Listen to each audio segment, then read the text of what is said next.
Welcome to Biology Career Insights, the podcast that goes beyond careers. Here, we explore the stories, discoveries, and innovations shaping the future of biotechnology. From breakthrough research to real-world impact, we bring you conversations with the brightest minds in biology. Join us as we uncover insights, experiences, and stories that inspire, educate, and illuminate the future of biotech. And today, we are illuminating something that really challenges the conventional wisdom. We really are. Okay, official introductions are out of the way. Let's get right into the thick of it. Today's deep dive is, honestly, it's a bit of a mind bender. Oh, absolutely. We are looking at a stack of research that centers on something called the longevity paradox. And I have to say, when I first read the headline on the main study we're covering, I thought it was a typo. It definitely goes against the grain of what we've been hearing for the last, 40 years or so. Right. I mean, in this field, we have certain commandments. One of them is that plants are good, meat is generally suspect, and if you want to live to be 100, you should probably eat like a rabbit. Yeah, that's the standard advice for sure. But this data, it completely flips the script. It really does. It forces us to ask a very uncomfortable question. Is the diet that helps you get to 80 the exact same diet that helps you get to 100? Or does the game change? In the fourth quarter, yeah, exactly. Does it change? So here is the hook that absolutely floored me. Recent research indicates that vegetarians over the age of 80 are actually less likely to reach the age of 100 compared to meat eaters. Less likely. It's a striking finding. Striking is a polite way to put it. It feels scandalous. We associate the word vegetarian with blue zones, with low inflammation, with heart health. Right. And now we have this data saying, essentially, if you're in your 80s and you want that letter from the president for hitting the century mark, cutting out meat might be working against you. I know it sounds entirely counterintuitive, but our mission today is to move past that initial shock value and really unpack the why. Because biology isn't static. Precisely. The body of an 80-year-old is not just a worn-out version of a 40-year-old body. It is operating under a completely different set of physiological rules. So we're talking about a total shift in strategy based on life stage. Exactly. We need to explore the concept of the life cycle approach to nutrition. What works for you right now, listening to this, might be disastrous for your parents or grandparents. Okay, let's dig into the data first so everyone knows we aren't just making this up.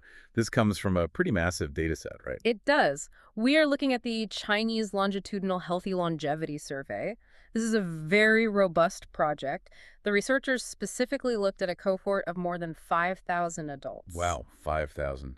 Yeah, and the key here, the thing that really makes this study special, is the starting line. Right, they weren't recruiting 30-year-olds for this. No, every single participant was already 80 years old or older. In geontology, we call this demographic the oldest old. The oldest old. Right.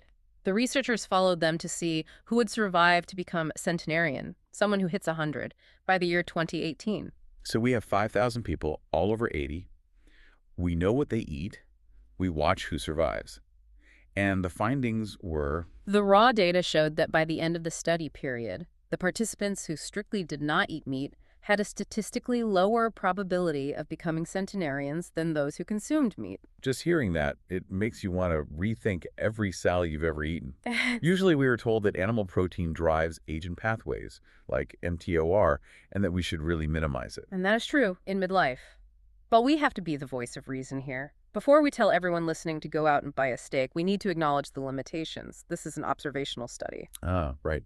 Correlation is not causation. We can't say the meat absolutely caused them to live longer. Exactly. There could be socioeconomic factors at play. Maybe the meat eaters were wealthier and could afford better general health care. That makes sense. However, the correlation is strong enough and the sample size is large enough that it forces us to look for a biological mechanism. Why would animal protein, which we usually treat as a villain in longevity circles, suddenly become a hero in late life? Well, reading through the analysis, there's a massive caveat here. It's like the plot twist in the third act of a movie. Yeah. And it centers on weight. Yes. This is the critical detail that changes the entire narrative. When the researchers really drilled down into the data, they found that this lower likelihood of reaching 100 was only observed in non-meat eaters who are underweight. Okay, let me make sure I have this right. If they were vegetarian, but they maintained a normal, healthy weight, the risk disappeared. Exactly. For older adults of a healthy weight, there was no such negative association found. They were just as likely to reach 100 as the meat eaters. That is a huge distinction. So the enemy isn't the vegetable. The enemy is the frailty that comes with being underweight. Correct. And this brings us to a concept that is incredibly important but often completely misunderstood: the actual risks of being underweight in advanced age. It's weird, because we spend our 30s, 40s, and 50s absolutely terrified of gaining weight. We're told obesity is the killer. We are. We're told to fast, to restrict, to slim down. But you're saying at 80, the script flips. It flips completely. Being underweight at 80 plus is incredibly dangerous. It is strongly linked to frailty, a compromised immune system, and a significantly higher mortality risk. The source material mentions something called the obesity paradox. Can we unpack that? Because it sounds like something I'd want to print out and put on my fridge to justify my late-night snacking. Well, don't get too excited just yet. In the context of geriatrics, the obesity paradox refers to the observation that in aging populations, specifically the very old, a slightly higher body weight is often linked to better survival rates. So carrying a few extra pounds at 85 is actually protective. Yes. Think of body weight in old age as a savings account. When you are young, excess weight is like bad debt. It causes inflammation, insulin resistance, stress on the heart. Right. But when you are very old, that extra weight is a buffer. A buffer against what? Against the inevitable shocks. If you get the flu or have a fall or need surgery, your body goes into a hypercatabolic state. You burn through energy rapidly. Okay. If you lose 10 pounds when you're 30 and overweight, it's a celebration. If you lose 10 pounds when you're 90 and frail, that might be the difference between recovering and never leaving the hospital. That makes so much sense. It's about having reserves. Exactly. And this connects directly to the physiology of aging. We need to talk about why 80 is so different from 50. What is actually changing inside the cellular machinery? Yeah. Let's get into the biology. Why does a steak potentially become more valuable than a salad at that age? It comes down to shifting priorities. Think about the health goals of a 40-year-old. What are they usually worried about? Preventing a heart attack, keeping cholesterol down, avoiding type 2 diabetes, basically the long-term killers. Exactly. You are in the prevention phase. And for those goals, plant-based diets are undeniably superior. They are full of fiber, low in saturated fat, and packed with antioxidants. They keep the cardiovascular system clean. But at 80? At 80, you enter the preservation phase. The body's energy expenditure drops significantly. You aren't burning as many calories just existing, but at the exact same time, the risk of malnutrition skyrockets. Because of natural changes in the body. Right. You have natural losses in muscle mass, a condition called sarcopenia, and bone density decreases. Sarcopenia. We hear that word a lot, but let's define it. It's not just about not being buff anymore, right? No, it's much more serious. Sarco means flesh. Toria means poverty. Poverty of the flesh. It is the degenerative loss of skeletal muscle mass and strength. And muscle isn't just for moving around, it's a metabolic organ. It's a reservoir for your immune system. A reservoir for the immune system. How does that work? When you get sick, your immune system needs a massive amount of amino acids to build antibodies. If you aren't eating enough protein at that very moment, your body breaks down your own muscle tissue to fuel the immune response. Wow. So if you have sarcopenia, if your pantry is empty, your immune system essentially fails. That is terrifying. So at 80, the new goal isn't avoiding fat to prevent a heart attack in 20 years. The new goal is keep my muscle so I can survive a cold next week. Precisely. You need to prevent weight loss at all costs. But here is the problem.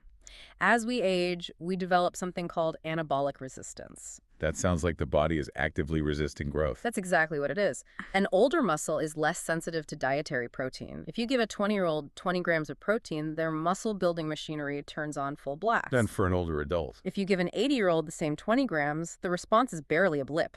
They need more protein just to get the exact same maintenance signal. This is the paradox you mentioned in the outline. The calorie versus nutrient mismatch. Right. An 80-year-old has a lower appetite. They get full faster. Digestion is slower. So they are eating fewer total calories. But their actual requirement for protein, calcium, and vitamin B12 is higher than a younger person's. So you have a smaller budget for calories, but a bigger bill for nutrients. A perfect analogy. Every mouthful needs to count. There is simply no room for empty calories. Which brings us back to the vegetarians in the study. Why were they struggling? The source highlights that the underweight vegetarians were likely suffering from deficits in high-quality protein, vitamin B12, calcium, and vitamin D. And animal products are just denser in those things. Generally, yes, it's a volume issue. To get 30 grams of protein from a steak, you eat a pretty modest serving. Right. To get 30 grams of protein from lentils or beans, which are healthy, don't get me wrong, you have to eat a much larger volume. If you are an 85-year-old with a tiny appetite, eating that much plant matter is physically difficult. It's an efficiency problem then. The meat eaters were getting a concentrated dose of the building blocks they needed to fight off sarcopenia. Exactly. And here's where it gets really interesting for anyone listening who is strictly plant-based and maybe panicking a little bit right now. Yeah, please tell me there's some good news. There is. The study didn't just look at meat versus no meat. There was a middle ground. Yes, this was the part that gave me hope.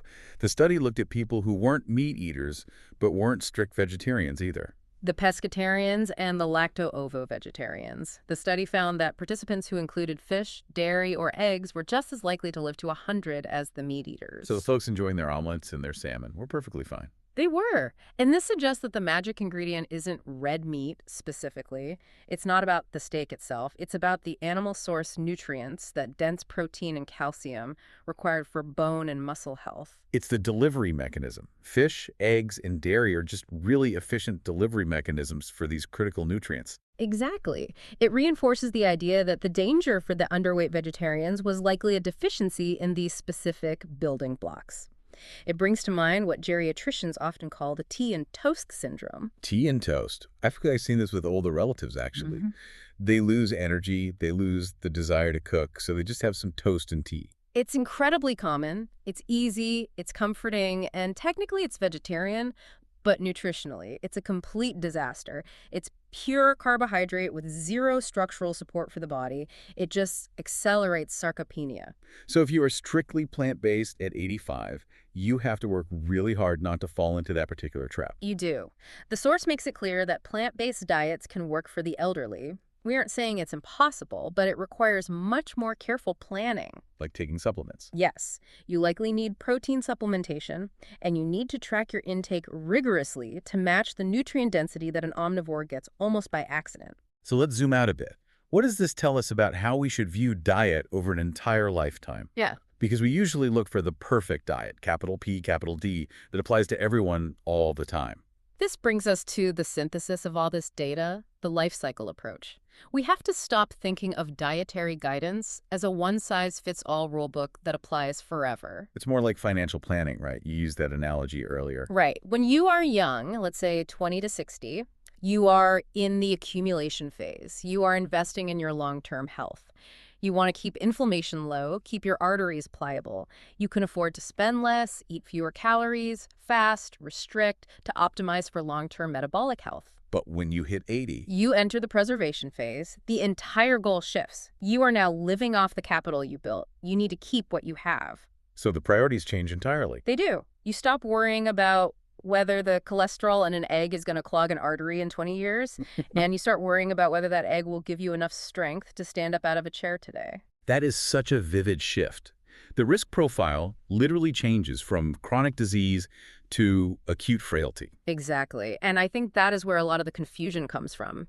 We see a headline saying meat is bad based on a study of 50-year-olds, and then meat helps you live to 100 based on a study of 80-year-olds, and we think science is broken. But science isn't broken. No, science isn't broken at all. The context is just different. This is actually really reassuring. I think a lot of listeners might worry that this study invalidates their current lifestyle choices. Like, if I'm 35 and vegetarian, am I doing it wrong? Not at all. And I want to be very, very clear on that. This does not invalidate the immense benefits of vegetarianism for younger, healthier adults. Right. If you are 35 or 50 or even 65 and robust, those plant-based benefits for your heart and metabolism are very real. This study simply highlights the specific vulnerability of the oldest old to frailty. So if you're listening to this and you're young and healthy, keep doing what you're doing. But if you are caring for an aging parent, then you need to watch the scale. If their weight is dropping, that is a massive red alert. You might need to introduce high-density foods like yogurt, eggs, or fish to arrest that decline. The focus absolutely must shift from restriction to preservation. From restriction to preservation. I love that. It's a powerful mindset shift. We move from asking, what should I cut out, to what must I keep in? So let's wrap this up and bring it home. We started with a shocking headline. Vegetarians over 80 are less likely to reach 100. Right, but we learned that the devil is in the details. That risk was primarily for those who were underweight. Yeah. It was driven by a loss of muscle mass and essential nutrients like protein, which are just harder to get in sufficient quantities from a strict plant-based diet when your appetite naturally decreases. And a big takeaway for you, the listener, is to start looking at nutrition as a dynamic journey. Whether for yourself or your loved ones, you have to be willing to adapt. Adaptability is key. Don't let dietary dogma get in the way of your basic biology. Before we go, I want to leave everyone with a thought to mull over. We spent this whole time talking about how being underweight is a risk factor at 80 and how weight maintenance is really the key. Yes. It makes me wonder. We spent our entire adult lives, from our teens to our 60s, obsessed with being thin. We equate thinness with health and even virtue. We do. It's deeply ingrained in the culture. But if nature literally inverts the rules at the end of the game, if holding on to weight becomes the key to crossing the finish line, does this mean our entire cultural obsession with thinness equals health is actually a liability in our final decades? That is a profound question. Are we training our bodies for a marathon, trying to be lean, efficient, light, only to find out the final leg of the race is actually a weightlifting competition? This is a fantastic analogy. It certainly suggests that our cultural aesthetics might be at war with our biological survival when it matters the absolute most. Something to think about next time you step on the scale. That's all for today's deep dive on Biology Career Insights. Thanks for listening. Thank you. Stay curious and stay healthy.